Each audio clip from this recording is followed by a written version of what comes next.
اعوذ باللہ السمیع العلیم من الشیطان الرجیم بسم اللہ الرحمن الرحیم۔ السلام علیکم ورحمۃ اللہ وبرکاتہ۔ سورۃ البقرہ کی تفسیر پڑھیں گے، رکوع نمبر 6 سے آیت نمبر 47 سے۔ آئیے سورہ بقرہ کی تفسیر شروع کرتے ہیں۔ اعوذ باللہ من الشیطان الرجیم بسم اللہ الرحمن الرحیم۔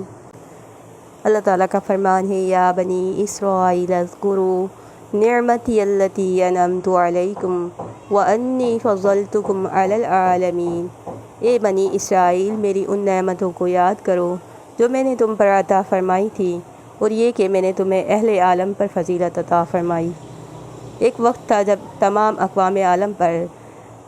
بنی اسرائیل کے علم و فضل کی دھاک بیٹھی ہوئی تھی۔ ان میں اللہ نے بہت سے انبیاء مبعوث فرمائے، وہ انبیاء کی اولاد تھیں۔ اسی علم و فضل پر وہ اپنے تکبر کرنے لگے، اور بجائے اس کے کہ وہ اس پر اللہ کا شکر ادا کرتے اور تقوی کی راہ اختیار کرتے، وہ اس تکبر میں یہ سمجھ بیٹھے کہ ہم چونکہ انبیاء کی اولاد ہیں، لہٰذا ہم اللہ کے چہیتے ہیں، اس کے محبوب ہیں، ہمیں کسی قسم کا عذاب نہیں ہوگا۔ اب آگے اللہ تعالیٰ ان کی اس غلط فہمی کے بارے میں جواب دیتے ہیں کہ وَاتَّقُوا يَوْمًا لَا تَجْزِي نَفْسٌ عَن نَفْسٍ شَيْئًا وَلَا يُقْبَلُ مِنْهَا شَفَاعَةٌ وَلَا يُؤْخَذُ مِنْهَا عَدْلٌ وَلَا هُمْ يُنصَرُونَ۔ اور ڈرو اس دن سے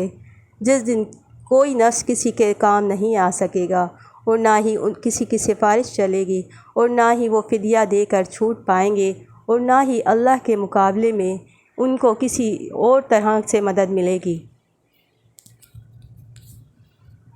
اللہ تعالیٰ ان کے غلط عقیدے کی تردید فرما رہے ہیں کہ عذاب سے چھٹنے کی جو 4 ممکن صورتیں ہیں، ان میں سے کوئی بھی ان کے کام نہیں آ سکے گی، یعنی نہ ہی تو کوئی دوسرا شخص کسی کا بوجھ اٹھائے گا اس دن، اور نہ ہی اس دن کسی کی سفارش چلے گی، اور نہ ہی اس دن فدیہ قبول کیا جائے گا، اور نہ ہی کوئی اللہ کے مقابلے میں کسی کی بھی مدد کر پائے گا۔ لہٰذا یہ عقیدہ باطل ہے کہ ہم چونکہ انبیاء کی اولاد ہیں، لہٰذا ہم اللہ کے چہیتے ہیں اور ہمیں عذاب نہیں ہوگا۔ ہاں، یہ بات درست ہے کہ قیامت کے دن انبیاء اور صالحین گناہ گاروں کے لیے سفارش کریں گے، لیکن اس سفارش کی بھی کچھ شرائط ہیں۔ مثلاً یہ کہ سفارش وہی شخص کرے گا جسے اللہ تعالیٰ اجازت دے گا۔ اللہ کی بلا اجازت کوئی بھی کسی کی سفارش نہیں کر پائے گا۔ اور دوسرا، اتنی ہی سفارش کرے گا جتنی اللہ تعالیٰ کی مرضی ہوگی، یا صرف اسی گناہ کے لیے سفارش کر پائے گا جس کا اللہ تعالیٰ کی طرف سے اذن ہوگا، اور صرف اس شخص کے حق میں ہی سفارش کرے گا جس کے حق میں اللہ کو سفارش کرنا منظور ہوگی۔ اب آگے اللہ تعالیٰ فرماتے ہیں، ایک اور اپنی نعمت کا انعام ان پہ جو کیا تھا اس کے بارے میں اللہ تعالیٰ فرماتے ہیں، یاد کرو وَإِذْ نَجَّيْنَاكُم مِّنْ آلِ فِرْعَوْنَ يَسُومُونَكُمْ سُوءَ الْعَذَابِ يُذَبِّحُونَ أَبْنَاءَكُمْ وَيَسْتَحْيُونَ نِسَاءَكُمْ وَفِي ذَلِكُمْ بَلَاءٌ مِّن رَّبِّكُمْ عَظِيمٌ۔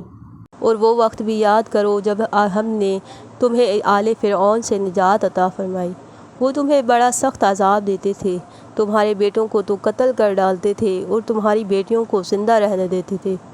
اور اس میں تمہارے رب کی طرف سے بڑی سخت آزمائش تھی۔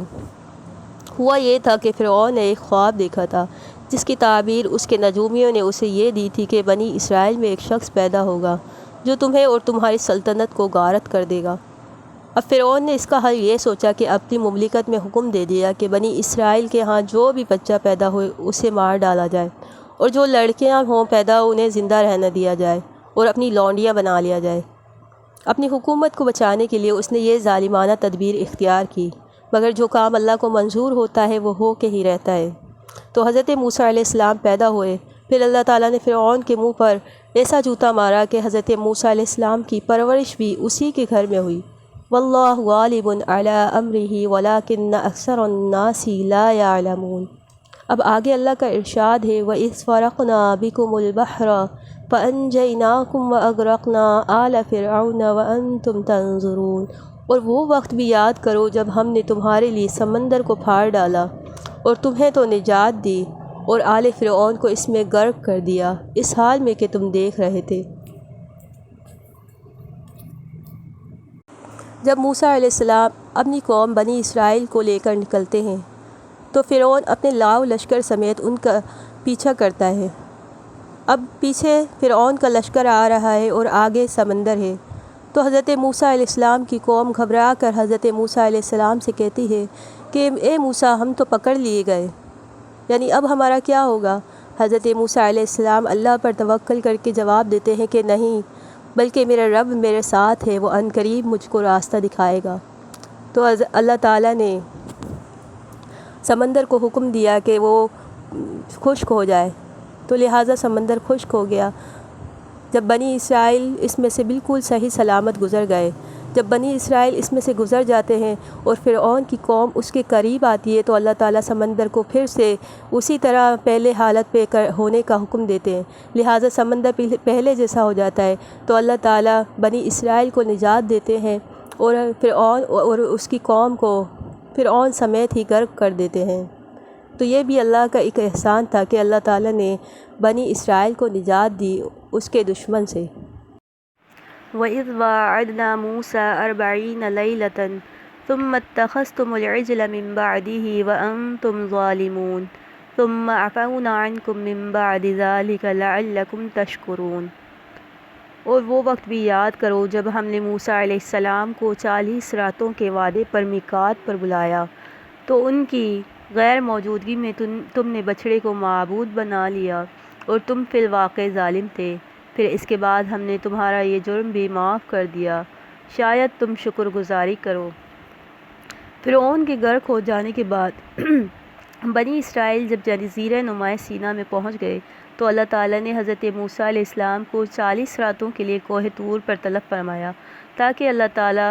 اس نئی آزاد شدہ قوم کو عملی احکامات عطا فرمائے، تاکہ موسیٰ علیہ السلام کو اللہ تعالیٰ کتاب عطا فرمائی۔ موسیٰ علیہ السلام کے جانے کے بعد اس قوم نے بت پرستی شروع کر دی۔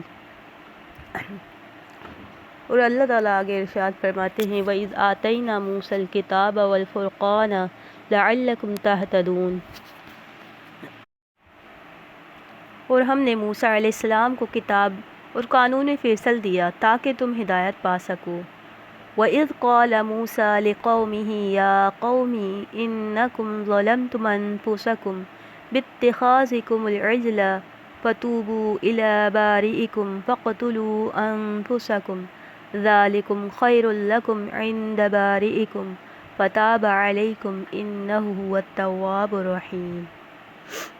اور جب موسیٰ علیہ السلام نے واپس آ کر اپنی قوم سے کہا، اے قوم، تم نے بچھڑے کو معبود بنا کر اپنے آپ پر بڑا ظلم کیا ہے، لہٰذا اپنے خالق کے حضور توبہ کرو اور اپنی جانوں کو قتل کر ڈالو، تمہارے رب کے یہاں یہی تمہارے حق میں بہتر ہے۔ چنانچہ اللہ تعالیٰ نے تمہاری توبہ کو قبول فرما لیا، کیونکہ وہ ہے ہی توبہ قبول کرنے والا اور نہایت رحم کرنے والا۔ موسیٰ علیہ السلام جب کوہ طور سے تورات لے کر واپس لوٹے، تو انہیں بنی اسرائیل کی اس بت پرستی کا علم ہوا۔ اس بات پر انہیں شدید صدمہ ہوا اور سخت دکھ ہوا۔ قوم سے کہا کہ اب اس ظلم کی سزا یہ ہے کہ جن جن لوگوں نے بچھڑے کی پرستش کی ہے انہیں چن چن کے مار ڈالو۔ اس وقت بنی اسرائیل کے 3 گروہ بن گئے۔ ایک وہ گروہ تھا جنہوں نے بچھڑے کی پرستش کی تھی، اور دوسرا وہ گروہ تھا جنہوں نے بچھڑے کی پرستش کرنے سے منع کیا تھا، اور تیسرے وہ لوگ تھے جو غیر جانبدار تھے، یعنی نہ ہی وہ خود بچھڑے کی پرستش کر رہے تھے اور نہ ہی کسی کو منع کر رہے تھے۔ تو انہیں یہ حکم دیا گیا کہ منع کرنے والے جو لوگ ہیں وہ بچھڑا پوجنے والوں کو قتل کر دیں، اور جو غیر جانبدار ہیں اللہ تعالیٰ نے انہیں معاف کر دیا۔ پھر اللہ تعالیٰ آگے ارشاد فرماتے ہیں وَإِذْ قُلْتُمْ يَا مُوسَىٰ لَن نُّؤْمِنَ لَكَ حَتَّىٰ نَرَى اللَّهَ جَهْرَةً فَأَخَذَتْكُمُ الصَّاعِقَةُ وَأَنْتُمْ تَنظُرُونَ۔ اور وہ وقت بھی یاد کرو جب تم نے موسیٰ علیہ السلام سے کہا تھا کہ ہم تو جب تک اللہ کو اعلانیہ نہ دیکھ لیں تمہاری بات پر ایمان نہیں لائیں گے، پھر تمہارے دیکھتے ہی دیکھتے تم پر بجلی گری جس نے تمہیں ختم کر دیا۔ موسیٰ علیہ السلام کی قوم جو بنی اسرائیل ہے، وہ کچھ ایسی شک و شبہات والی قوم تھی، کچھ ایسی کمزور ایمان تھی کہ حضرت موسیٰ علیہ السلام کی زبان پر بھی ان کو اعتبار نہیں آیا۔ جب موسیٰ علیہ السلام تورات لے کر کوہ طور سے واپس لوٹے اور ان کے سامنے تورات کو پیش کیا، تو یہ قوم کہنے لگی کہ ہم یہ کیسے مان لیں کہ یہ اللہ کا کلام ہے، اور تم نے واقعی میں اللہ سے کلام کیا ہے، آپ اللہ سے ہم کلام ہوئے، تو ہم تو اس بات کو نہیں مانتے۔ اب حضرت موسیٰ علیہ السلام سخت پریشان ہوئے کہ کیا کیا جائے۔ اللہ تعالیٰ انہیں حکم فرماتے ہیں کہ اپنے ساتھ 70 آدمی منتخب کر لو اور ان کو کوہ طور پر لے آؤ۔ چنانچہ حضرت موسیٰ علیہ السلام قوم کے 70 آدمی جو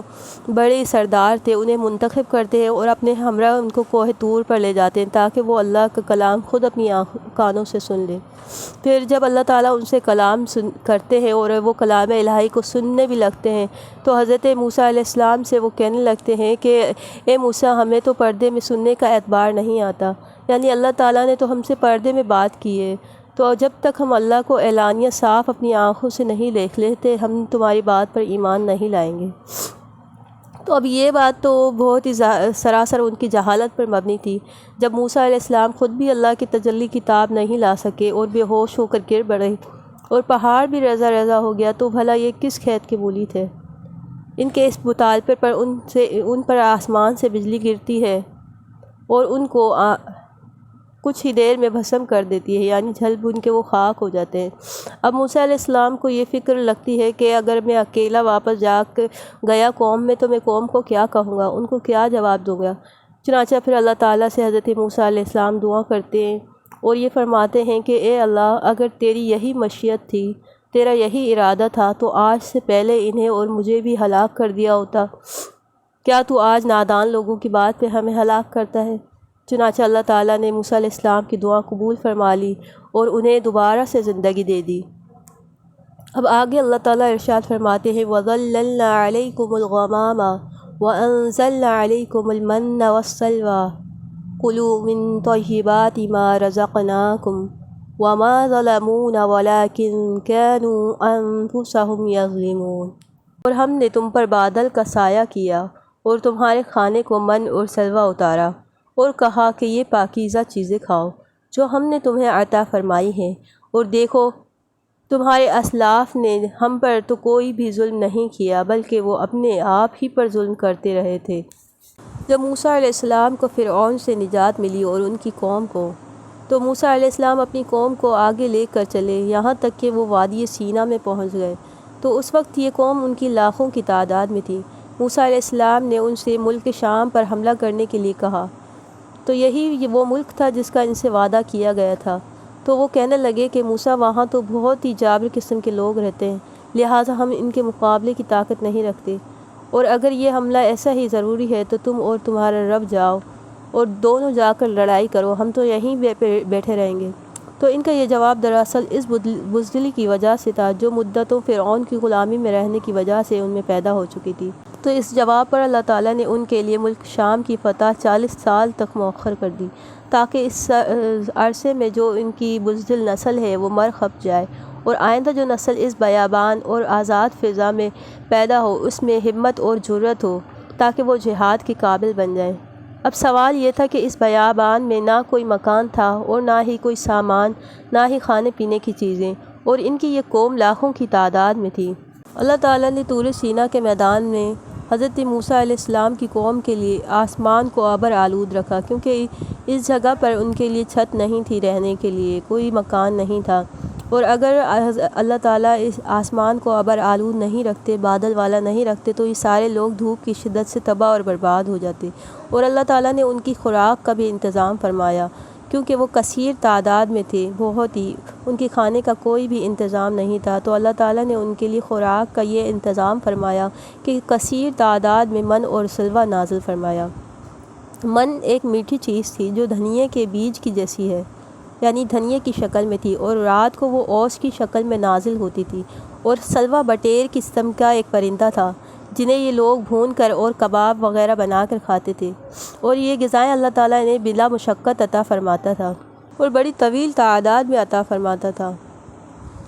تو یہ اللہ تعالیٰ کا اس قوم پر ایک خاص انعام تھا، ورنہ جو مایوس کن اللہ کو انہوں نے جواب دیا تھا موسیٰ علیہ السلام کو کہ اگر اللہ چاہتا تو اس کی پاداش میں انہیں ہلاک کر دیتا، پھر اس جزیرے میں اس طرح زندگی بسر کرنا بھی ان کے اپنے کرتوتوں کی وجہ سے تھا۔ اسی جنگل میں حضرت موسیٰ علیہ السلام کا اور حضرت ہارون علیہ السلام کا بھی انتقال ہو گیا اس 40 سال کے عرصے میں۔ پھر جب 40 سال کا عرصہ گزر گیا تو اللہ تعالیٰ آگے ارشاد فرماتے ہیں وَإِذْ قُلْنَا ادْخُلُوا هَٰذِهِ الْقَرْيَةَ فَكُلُوا مِنْهَا حَيْثُ شِئْتُمْ رَغَدًا وَادْخُلُوا الْبَابَ سُجَّدًا وَقُولُوا حِطَّةٌ نَغْفِرْ لَكُمْ خَطَايَاكُمْ وَسَنَزِيدُ الْمُحْسِنِينَ۔ اور وہ واقعہ بھی یاد کرو جب ہم نے انہیں کہا تھا کہ اس بستی میں داخل ہو جاؤ اور جہاں سے جی چاہے سیر ہو کر کھاؤ پیو، البتہ جب اس بستی کے دروازے سے گزرنے لگو تو سجدہ کرتے ہوئے گزرنا اور حطۃ کہنا، ہم تمہاری خطائیں معاف کر دیں گے اور نیکوکاروں پر مزید فضل و کرم فرمائیں گے۔ پھر جب 40 سال کا عرصہ مکمل ہو جاتا ہے اور یہ تربیت کا جو عرصہ ان کا گزر جاتا ہے تو وہ ایک بستی کو فتح کر لیتے ہیں اللہ کے حکم سے، تو اللہ تعالیٰ پھر انہیں یہ ہدایت کرتے ہیں کہ اس شہر میں جس کو تم نے فتح کیا ہے اللہ کے حضور سجدہ کرتے ہوئے عاجزانہ داخل ہونا اور اللہ سے استغفار بھی طلب کرنا اور حطۃ کہنا۔ مگر ان لوگوں نے اللہ تعالیٰ کی ہدایت کو پس پش ڈال کر اس کے الٹ کلمے کہنے شروع کر دیے اور بستی میں داخل ہوتے وقت سجدہ کرنے کے بجائے اکڑتے ہوئے اور گھٹنوں کے بل کے بجائے سرینوں کے بل گھسٹتے ہوئے داخل ہوئے اور توبہ و استغفار کرنے کے بجائے دنیاوی مال و دولت کے پیچھے پڑ گئے، جیسے کہ درج ذیل حدیث سے یہ بات واضح ہوتی ہے کہ سیدنا ابو ہریرہ رضی اللہ عنہ فرماتے ہیں کہ نبی کریم صلی اللہ علیہ وسلم نے فرمایا، بنی اسرائیل کو یہ حکم دیا گیا تھا کہ شہر کے دروازے میں جھک کر داخل ہونا اور زبان سے حطۃ یعنی گناہوں کی بخشش مانگنا، لیکن وہ اپنے سرینوں کے بل گھسٹتے ہوئے داخل ہوئے اور حطۃ کے بجائے حبۃ فی شعری یہ کلمات کہنے لگے، یعنی کہ جس کلمے کا اللہ نے حکم دیا تھا اللہ کی نافرمانی انہوں نے کی، اس کی جگہ دوسرا کلمہ بدل دیا اور وہ کہنے لگے۔ پھر اللہ تعالیٰ آگے ارشاد فرماتے ہیں فَبَدَّلَ الَّذِينَ ظَلَمُوا قَوْلًا غَيْرَ الَّذِي قِيلَ لَهُمْ فَأَنزَلْنَا عَلَى الَّذِينَ ظَلَمُوا رِجْزًا مِّنَ السَّمَاءِ بِمَا كَانُوا يَفْسُقُونَ۔ اگر ان ظالموں نے وہ بات ہی بدل دی جو ان سے کہی گئی تھی، سو ہم نے ان ظالموں پر ان کی نافرمانی کے سبب آسمان سے عذاب نازل فرمایا۔ بنی اسرائیل جب شہر پر قابض ہو گئے تو وہاں بدکاریاں شروع کر دیں، جس کی سزا اللہ تعالیٰ نے انہیں یہ دی کہ آسمان سے طاعون کی وبا نازل فرمائی، جس کے نتیجے میں ایک روایت کے مطابق 70,000 یہودی اس میں مارے گئے۔